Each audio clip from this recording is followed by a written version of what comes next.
បងមានរឿងក្នុងចិត្តចង់ប្រាប់អូនយូរហើយ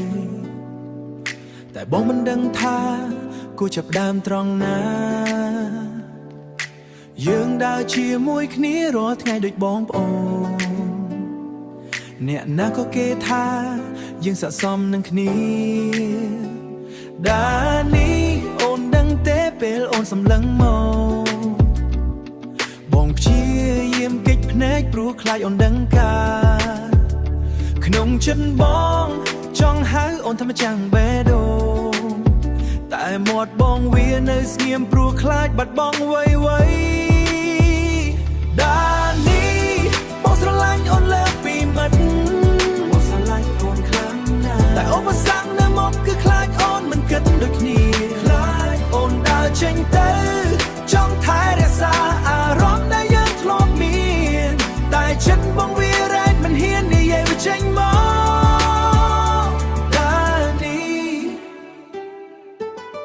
មិនភ័ក្រក្នុងក្រុមគេតែងតែសួរនាំថាហេតុអ្វីបងមិនសារភាពប្រាប់អូន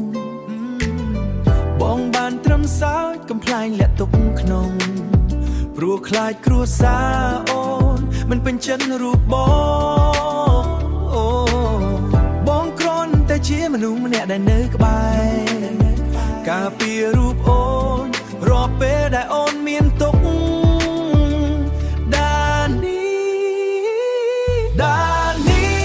បងស្រឡាញ់អូនលើសពីមិត្ត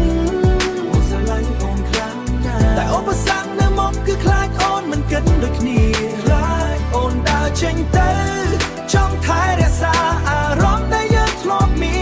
នតែចិត្តបងវារែកមិនហ៊ាននិយាយវាចេញមក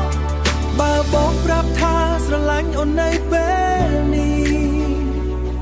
តើយើងនៅអាចមើលមុខគ្នាដូចដើមទេបងមិនចង់ធ្វើត្រឹមតែមនុស្សកំដ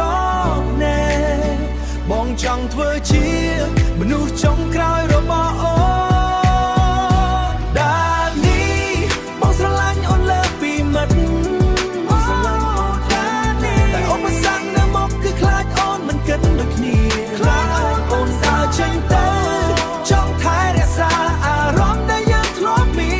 នតែចិត្តបងវារែកមិនហ៊ាននិយាយវាចេញមក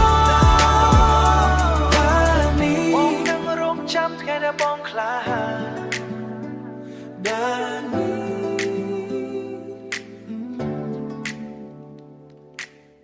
ដានេះស្ដាប់បងណាដានេះបងមានរឿងក្នុងចិត្តចង់ប្រាប់អូនយូរហើយតែបងមិនដឹងថាគួរចាប់ដើមត្រង់ណាយើងដើរជាមួយ